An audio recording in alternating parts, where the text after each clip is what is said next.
하나님의 말씀 보겠습니다. 골로새서 3장 15절, 16, 17절입니다.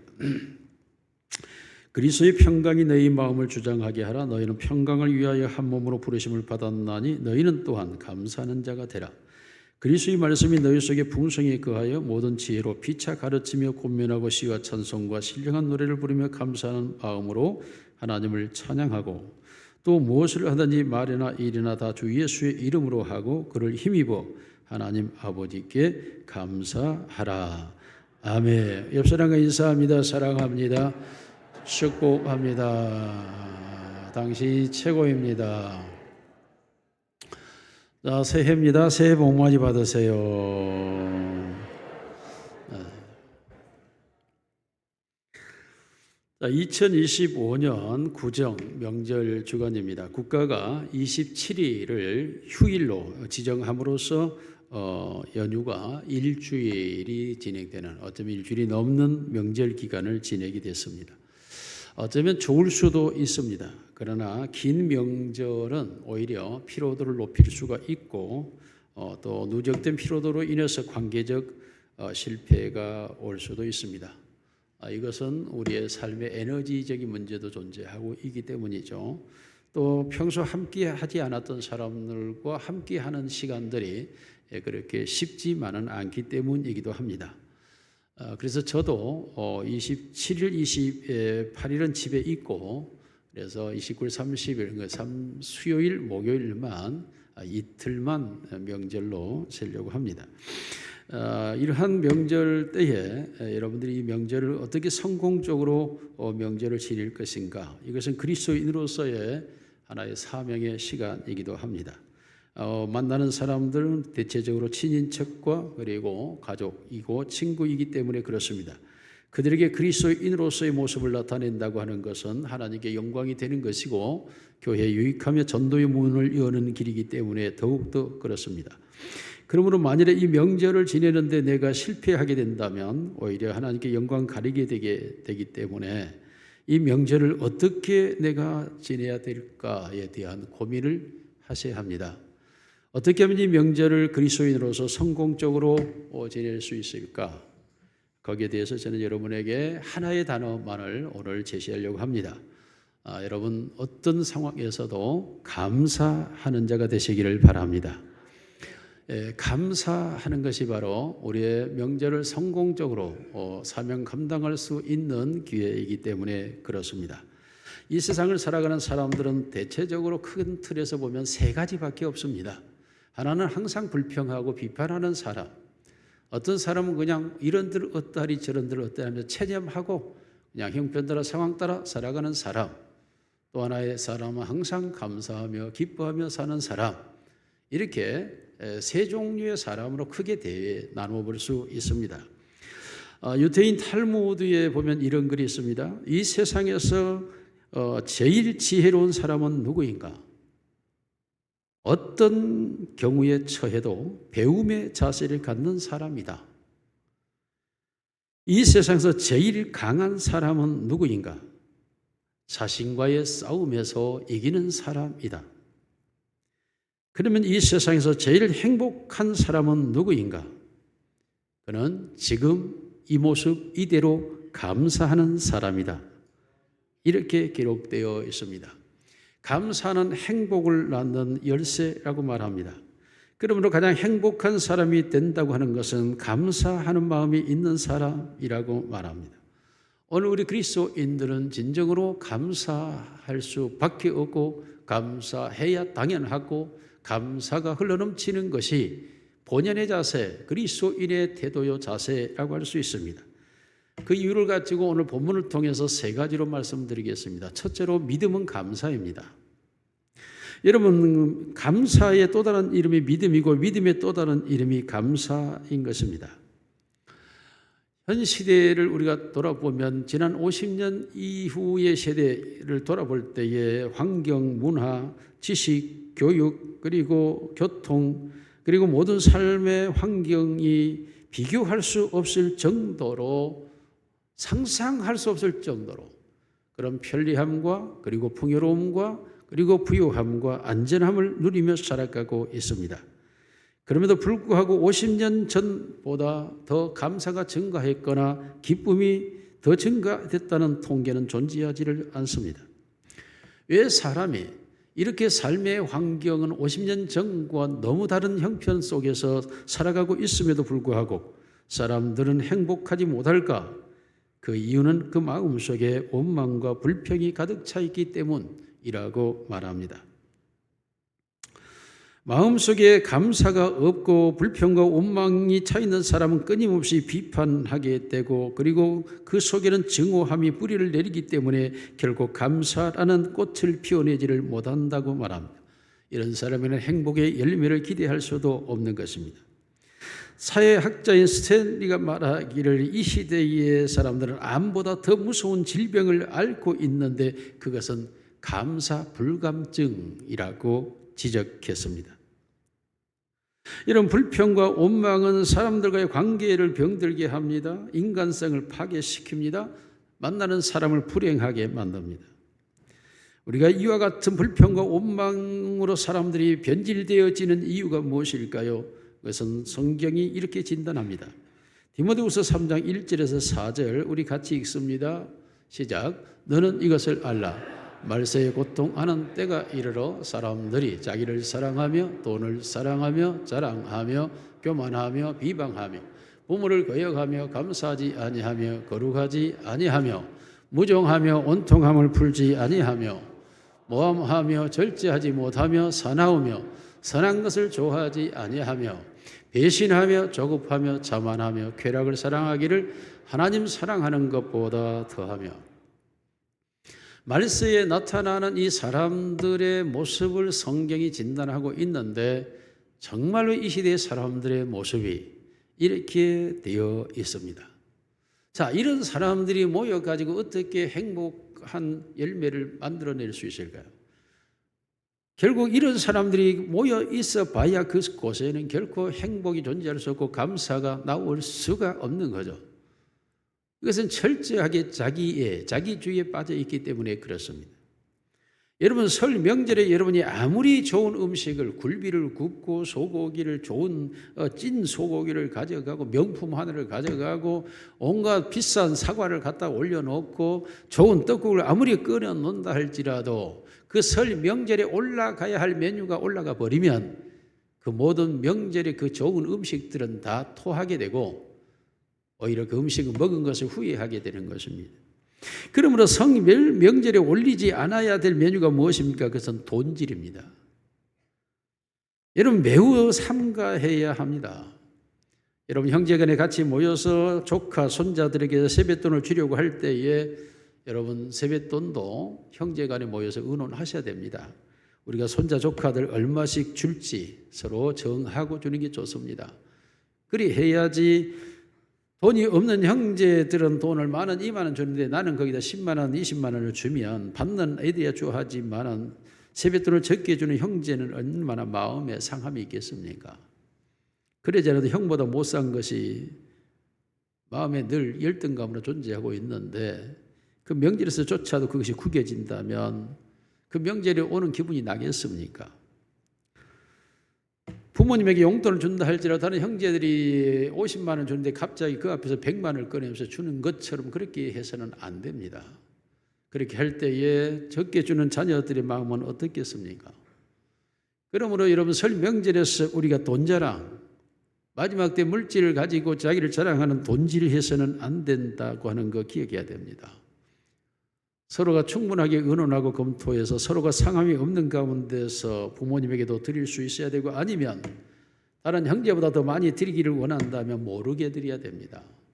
알지 못하게 다 떠나갈 때 뒤에서 살짝 두고 오든지 그리고 장롱 속에 어디 두었습니다 하고 가면서 전화하든지 그리 하는 것이 좋지 보는 데서 돈질해서는 안 됩니다. 여러분, 특별히 아무리 떡국에 좋은 메뉴가 들어간다 할지라도 거기에 자기의 자랑이 담겨버리게 되면 그 떡국은 상한 음식이 되어버리고 맙니다. 아무리 그 떡국을 먹고 나도 체한 것 같고 소화가 되지를 않습니다. 그러면 여러분 갈 때 절대 자기 자랑을 하려고 해서는 안 됩니다. 여러분은 아무래도 잡채에 온갖 메뉴가 들어가서 맛있게 되기 때문에 여러 다양한 색깔이 존재합니다만 여러분도 여러 가지 자랑하려고 차를 타고 가면 생각해서는 안 됩니다. 부모를 만나고 형제를 만나서 자랑할 생각들을 하려고 하는데 여러분, 자랑은 상대를 위축시키는 것이고 상대에게 불평을 만들어내고 마는 것입니다. 그러므로 여러분이 아무리 자랑할 것이 있다 할지라도 자랑하려는 생각을 가져서도 안 되고 해서도 안 되는 것입니다. 오히려 여러분들이 정말로 그 설 메뉴에 올리기를 원한다면 어떻게 부모님을 칭찬하고 어떻게 형제들을 칭찬하고 조카들을 칭찬하고 자랑할까, 어떻게 하면 위로하고 격려할까를 생각하고 고민해야 합니다.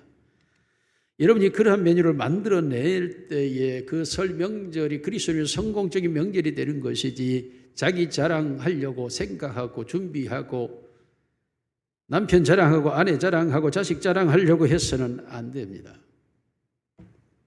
오히려 더 행복한 명절이 되기를 원한다면 그 형제들로 하여금 자랑하게끔 만들어내는 능력은 필요합니다.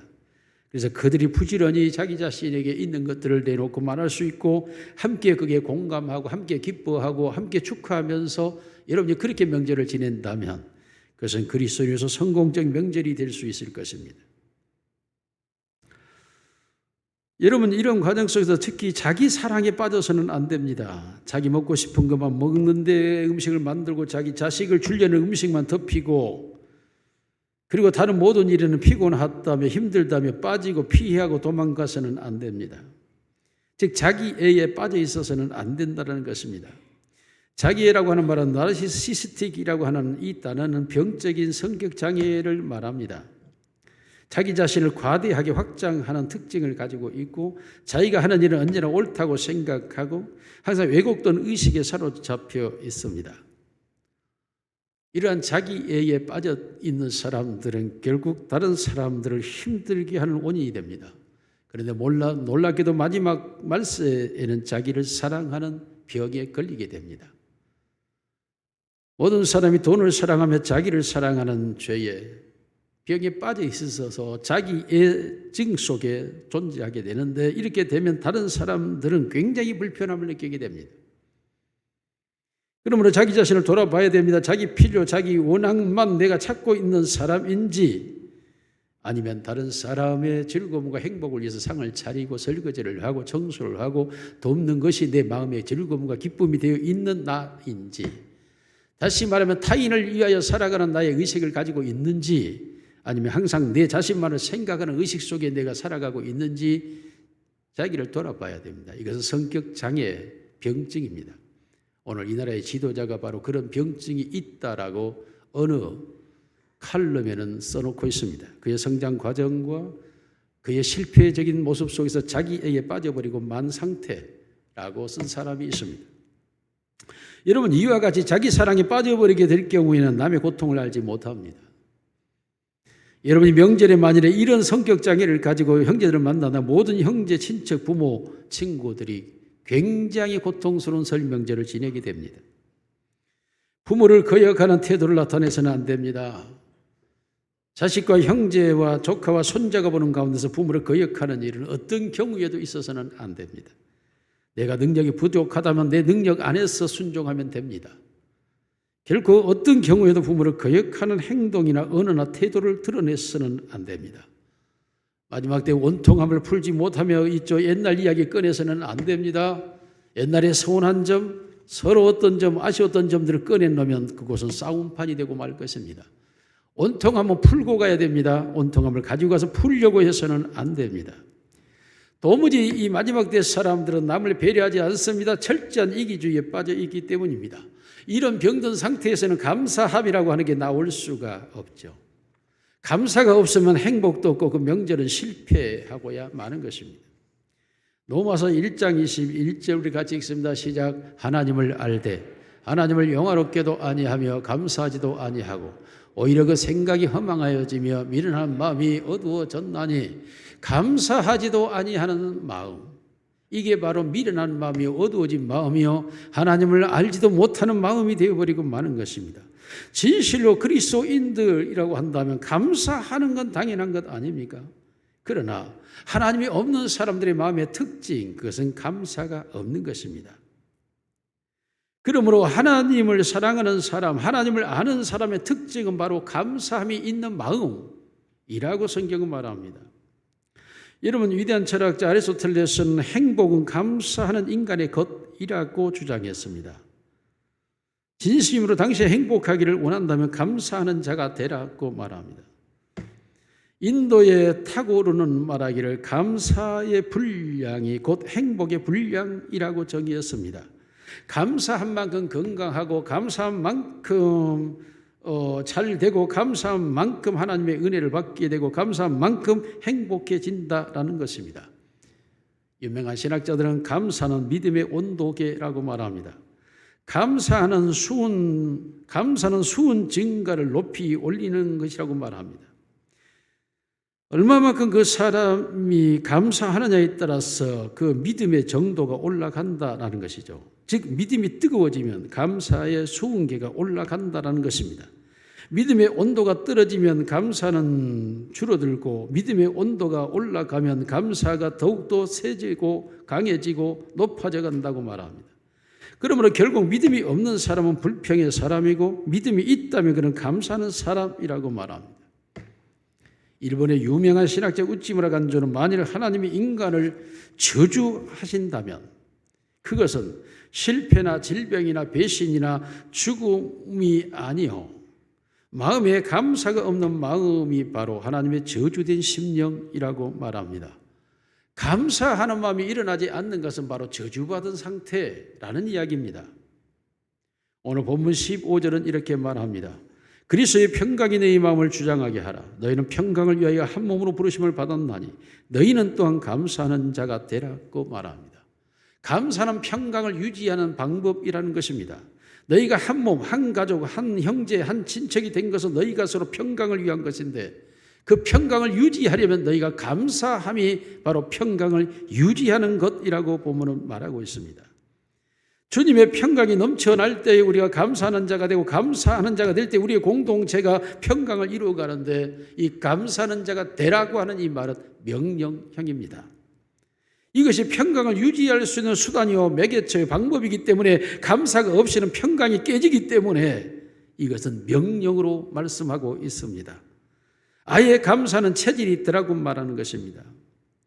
아예 감사라는 것입니다. 어떤 이유와 조건과 상황에 따라 감사가 아니라 아예 감사하라는 것입니다. 우리가 마치 호흡을 하는 것이 자연인 것처럼 감사가 호흡같이 돼야 되고 목이 마르면 물을 마셔야 되는 것처럼 때마다 우리는 감사함이 터져나와야 되고 하루 3끼 음식을 찾아 배고픔의 주림을 채우기 위하여 음식을 먹는 것처럼 감사가 끊임없이 우리에게 채워져야 된다는 것입니다. 감사가 아예 체질, 근본이 되라는 것입니다. 여러분, 이렇게 감사라고 하는 것이 우리가 아무리 좋은 환경, 좋은 집, 좋은 음식, 좋은 형제, 좋은 친척이 모여 좋은 돈을 받는다 할지라도 불평한 사람이 한 사람이라도 일어나기 시작하면 그 모든 것은 한순간에 지옥이 되어버립니다. 그러므로 그러한 환경을 바꿔나가서 평강을 유지하기 위해서는 감사만이 진정한 평안을 유지할 수 있는 방법이기 때문에 오늘 15절은 반드시 감사하는 자가 되라고 말합니다. 너희가 한 몸으로, 한 가족으로, 한 형제로, 한 자매로 만났다면 너희의 평강을 유지하기 위하여 감사하라는 것입니다. 기독교 잡지에 한 평신도가 기고한 글이 있습니다. 자기 교회 목사님이 예배할 때마다 항상 날씨에 대한 감사를 드린다고 합니다. 오늘도 좋은 날씨 주셔서 감사합니다. 비가 와도 오늘 비가 오게 해주셔서 감사합니다. 바람이 불어도 오늘 바람 불게 해주셔서 감사합니다. 항상 모든 날씨에 대해서 감사로 시작하는 목사님인데 어느 날 천둥 번개가 치고 태풍이 불고 교인들이 교회를 오지 못하고 20명 정도밖에 교회에 참석하지 못했다고 합니다. 교인들의 생각에 목사님은 더 이상 날씨에 대해서 감사할 수가 없다. 아니, 감사하지 못할 것이라고 생각하고 기다렸습니다. 그때 목사님이 이런 기도를 했다고 합니다. 하나님, 오늘 날씨가 매우 궂은 날씨입니다. 그런데 이런 날씨를 1년에 2번만 주셔서 너무 감사합니다. 여러분, 그야말로 감사가 체질에 붙어 있는 사람. 그러므로 감사하는 체질이 되어져 버릴 때에 우리가 진정 행복이라고 하는 것을 만들어낼 수 있는 사람이 되는 것입니다. 감사가 없이는 행복은 절대 이루어지지 않습니다. 나타나지도 않습니다. 여러분, 감사는 하나님에 대한 믿음이 있는 사람만이 할 수 있는 체질입니다. 사랑하는 성도 여러분, 이번 설 명절에 하나님을 아버지로 믿는 여러분은, 우리의 삶의 주인 되신 하나님을 아는 여러분은 그저 감사하시기를 주 이름으로 축원합니다. 이게 믿음의 온도를 말하는 것입니다. 내가 얼마만큼 하나님을 믿고 있느냐가 결국 감사를 나타낼 수 있기 때문입니다. 그러므로 믿음을 보여주기를 원한다면 그저 감사해야 합니다. 어떤 경우 모든 일도 하나님께 있습니다. 그러므로 하나님이 모든 것이 합력하여 선이 좋은 것이 될 줄로 믿습니다. 두 번째로 깨닫는 믿음이 감사하게 됩니다. 오늘 본문 16절은 그리스도의 말씀이 너희 속에 풍성히 거하여 모든 지혜로, 하나님의 말씀이 우리 속에 풍성히 거하여 그 말씀이 지혜로 깨달아졌을 때 진정한 믿음의 깨달음이 오게 되고, 여기에서 말하기를 시와 찬송과 신령한 노래를 부르며 감사하는 마음으로 이렇게 말하고 있습니다. 그러므로 우리가 진정으로 감사한다고 하는 것은 우리가 하나님의 말씀을 통해 깨달은 믿음이 우리에게 있을 때에 감사함이 나도 모르게 나오게 되는 것입니다. 하나님의 말씀에 대한 깨달음이 있기를 주 이름으로 축원합니다. 어떤 한 청년이 무더운 여름철에 감나무 밑에 누워서 있습니다. 위에 감나무를 바라보면서 하나님을 향해 그렇게 말하, 하나님, 감나무의 감을 수박처럼 만들어 놓으면 하나만 딱 가지고도 넉넉하게 여유롭게 수없이 나눠 먹을 수 있는데 이렇게 감을 조그만하게 만들어 가지고 복잡하게 합니까? 하나님께 그렇게 원망하면서 하나님, 감을 수박만큼 크게 해주세요 하고 기도하다가 잠이 들었다고 합니다. 잠을 자고 있는데 바람이 세게 불어왔고 나무가 흔들려서 감이 하나 떨어져서 이 잠자는 청년의 콧등을 쳤습니다. 너무 아파 놀라 일어나서 만져보니 코에서 피가 나고 있습니다. 순간 청년은 깨달았다고 합니다. 하나님 감사합니다. 감이 수박만큼 되지 않은 것 감사합니다. 여러분, 우리의 신앙생활 속에 여러분 아십니까? 은혜를 덜 받고 더 받고 우리가 더 감사한다고 생각합니까? 아닙니다. 하나님의 은혜는 무한정하게 어마어마하게 놀랍게 하늘 땅만큼 우리에게 임하여 있습니다. 문제는 얼마만큼 그 은혜를 깨닫느냐인 것입니다. 은혜 받은 것을 깨달으면 깨닫는 사람만큼 감사가 나오는 것이고, 깨닫지 못하면 아무리 큰 은혜를 받은 사람도 감사는 나오지 않습니다. 그러므로 문제는 감사라고 하는 것은 얼마만큼 깨닫는 마음이냐에 의해서 감사가 생기는 거지, 깨닫지 못하면 감사는 일어나지를 않습니다. 이러한 감사를 깨닫는 사람이 있습니다. 그렇습니다. 사도 바울입니다. 사도 바울은 정말 이 은혜를 가장 깊이 깨달은 사람이고 가장 많이 깨달은 사람입니다. 사실 이 사도 바울의 인생이라고 하는 것은 얼마나 험난합니까? 결혼도 하지 못했습니다. 육체는 약간 꼽춥니다. 눈은 벌겋게 충혈되어 있습니다. 코는 매부리 코입니다. 누구도 매력적이지 않고 호감이 가지 않는 육체입니다. 그러면서도 그는 집 한 채 가지고 있지 않습니다. 비호감인 사람인데다가 그의 삶 자체가 너무나 환난과 핍박 속에 있었습니다. 매 순간의 삶이 긴장감이 감도는 삶입니다. 그럼에도 불구하고 이 사도 바울은 깊은 감옥에 갇혀서도 하나님께 감사하며 찬송하고, 만성질환 속에서도 내게 주신 은혜에 감사하다고, 하나님이 내게 주신 은혜가 족하다고 하면서 그런 감사했습니다. 오늘 보면 골로새서도 골로새 교회를 향하여 사도 바울은 감사하는 자가 되라고 말하고 있습니다. 놀랍게도 자신의 형편과 처지와 상황이 하나님의 은혜로 바라봤을 때에 내 은혜가 내게 족하다고 하는 사실을 깨닫고 하나님께 감사한 사람이 되었습니다. 깨달아야 감사가 오는 것입니다. 우리가 잘 아는 내성마비로 육체적 고통을 가지고 있는 송명희 시인은 일반인들이 전혀 경험하지 못한 고통스러운 삶을 살면서도 그는 그런 시를 썼습니다.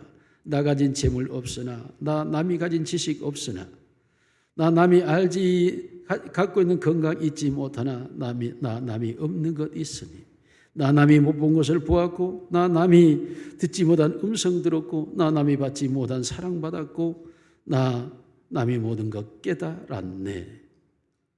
같이 한번 우리 찬송하면서 한번 같이 이 은혜를 나눠보겠습니다. 나 가진 재물 없으나. 방송실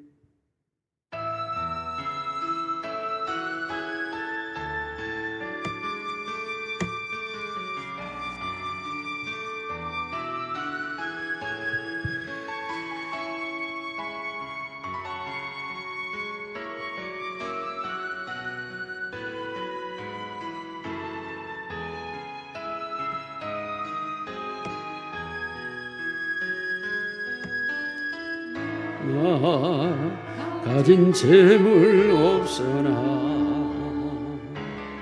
나 남이 가진 지식 없으나, 나 위에는 건강 있지 않으나, 남이 없는 것 있으니, 가진 재물 없으나, 남이 가진 지식 없으나, 나에게 있는 공은 있지 않으나, 남이 없는 것 있으니,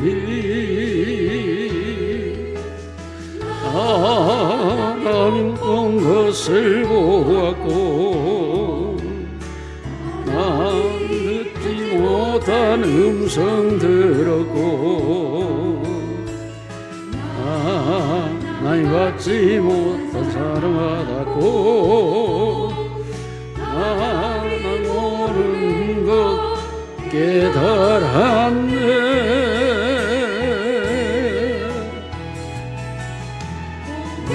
다시 하나님이 나 남이 가진 건 나 없지만 공평하시니, 하나님이 나 남이 없는 것 같게 하셨네.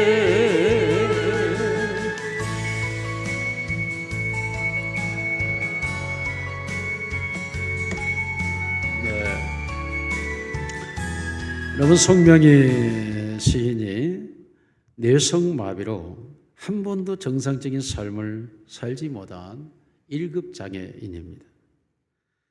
그러나 세상의 눈으로 보면 아무것도 갖지 못한 사람이지만은 그가 깨달았는데, 남이 듣지 못한 음성, 남이 못 본 것, 남이 받지 못한 사랑을 깨달았습니다. 하나님의 말씀이 그 안에 풍성히 거하여 지혜가 되어지는 깨달음이 올 때에 사람은 진정 감사하는 사람이 되는 것입니다. 형편과 처지에 상관없습니다. 감사함에 젖어들기 시작합니다. 그러므로 영어의 감사라는 말이 우리가 thank you라고 말하지만 생각이라는 말은 think입니다. 이 말은 깨달아야 사람은 감사할 수 있다는 게 영어의 언어의 의미인 것입니다. 우리가 진심으로 깨닫기를 원한다면 골로새 1장 14절 같이 읽습니다. 시작. 그 아들 안에서 우리가 속량 곧 죄 사함을 얻었도다.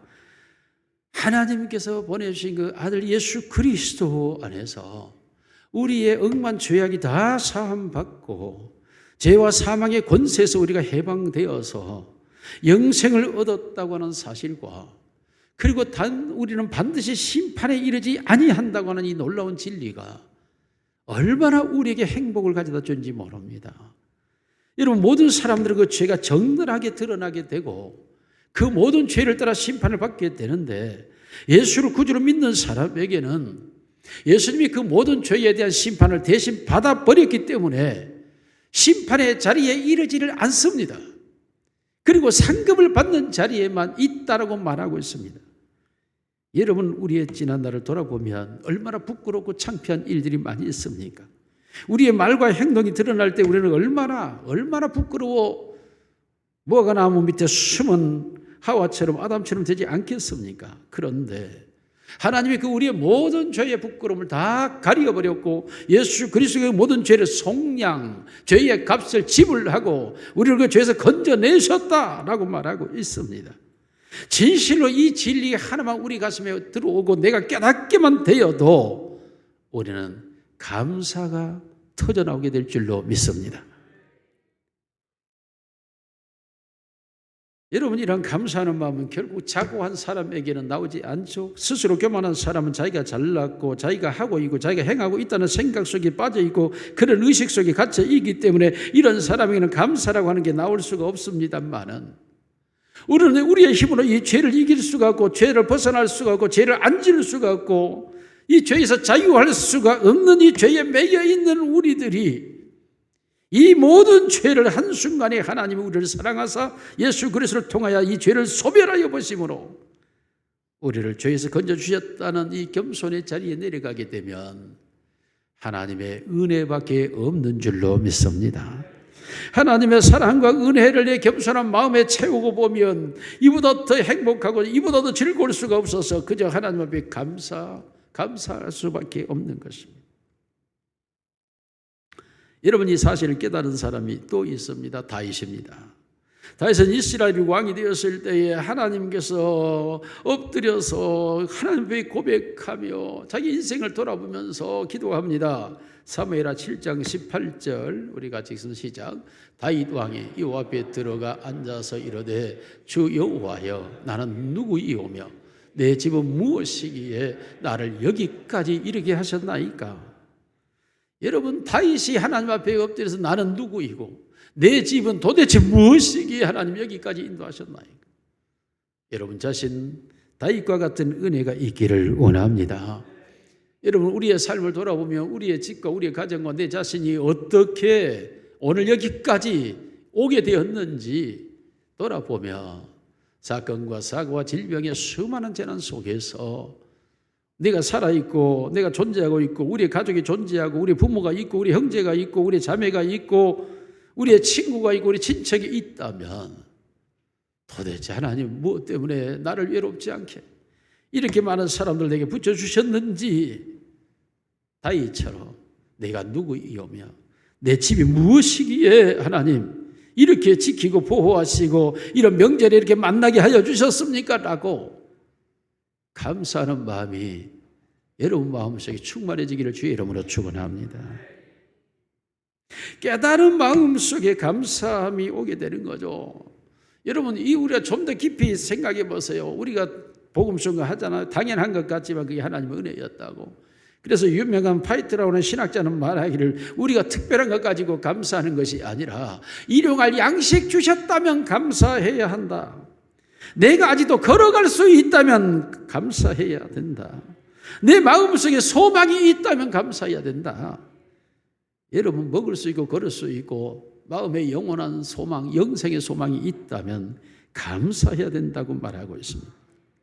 우리 모두가 이 사실, 이 조그만 사실까지라도 깨닫고 하나님께 감사할 수 있기를 주님의 이름으로 축원합니다. 여러분, 세 번째로 이 감사는 반드시 실천해야 합니다. 오늘 본문 17절을 같이 읽습니다. 시작. 또 무엇을 하든지 말이나 일이나 다 주 예수의 이름으로 하고 그를 힘입어 하나님 아버지께 감사하라. 말을 하든지 일을 하든지 무엇을 하든지 감사해야 된다는 거죠. 물론 하나님 아버지 앞에 감사하는 마음을 가지고 감사해야 된다. 그러므로 우리의 마음, 우리의 행위는 감사하는 마음으로요, 마음으로. 진심으로 마음의 감사가 있기를 원합니다. 우리가 마음에 없는 감사를 하게 되면 상대가 벌써 느껴요. 부모님이 알고 형제가 알아요. 마음에서 감사해야 되는데 우리가 마음으로 감사하려면 무엇으로 감사해야 됩니까?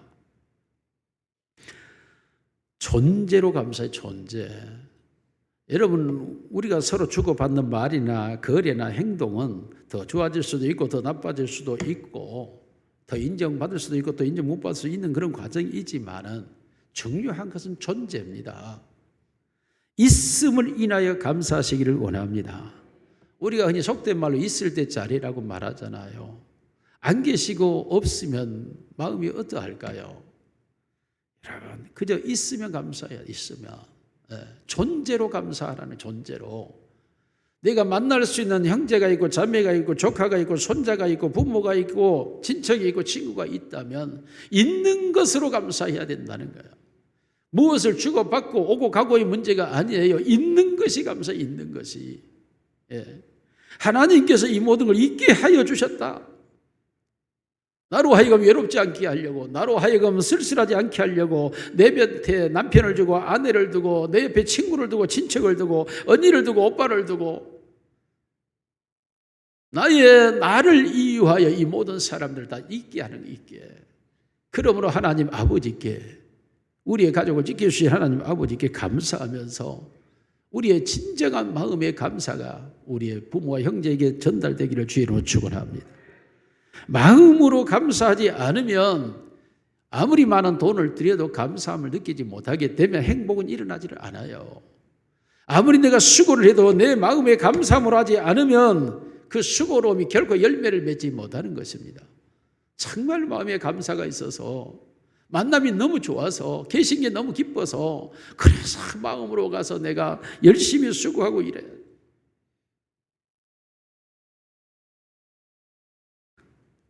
혹시라도 그냥 돌아가시지 아직까지 살아 계셔가지고 이렇게 힘들게 하냐고. 김은옥 집사가 나기수 장로님 집에 가면 아버님이 혼자 계신데 돌아가시지 왜 여기까지 계셔갖고 이렇게 복잡하게 구절판을 만들게 하냐. 그러면서 구절판 만들라고 줘봐야 아버님이 그 행복하시겠어요. 마음으로 안다니까, 마음으로. 아멘을 안 하시네. 아버님 계시니까 그냥 즐거움으로 가서 해야 된다니까. 할렐루야.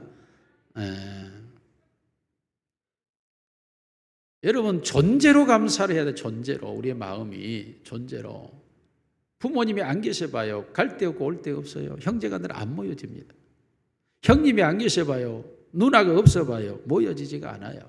이게 모여진다고 하는 것 자체가 얼마나 감사해요. 저도 이제는 부모님들이 계셔서 모임의 주도자였지만 이제는 나를 보고 이제 자녀들이 오는 거잖아요. 이게 나를 보고 내가 있다라는 사실이 저들에게는 위로가 되고 힘이 되고 그래서 명절에 찾아오는 것 아니겠습니까? 혹시 여러분에게도 찾아오는 형제 자매들이 있다면 내가 있기에 나를 보고 오는 건데 돌아갈 때 절대 서운하지 않도록 서럽지 않도록 행복과 기쁨이 가득한 마음으로 돌아갈 수 있도록 그렇게 하는 것, 이게 마음으로 감사하는 마음으로. 와준 것이 감사하고 신경 써준 것이 감사하고 온 것만 가지고도 그저 감사해야 돼. 손에 든 보따리 보지 말고. 할렐루야. 봉투 생각하지 말고 그냥 온 것만으로 감사해. 온 것만으로. 두 번째로 말로 감사해야 됩니다. 오늘 16절 봅니다. 시와 찬송과 신령한 노래를 부르며 감사하는 마음으로 하나님을 찬양하고. 우리의 입술이 시와 찬미와 신령한 노래 전부 칭찬이에요. 칭찬. 이 찬송이라는 말이 칭찬. 그저 우리의 입술로 감사를 표현하는 게 뭡니까? 시와 찬미와 신령한 노래. 나는 너만 와도 좋다야. 얼굴만 봐도 좋다야.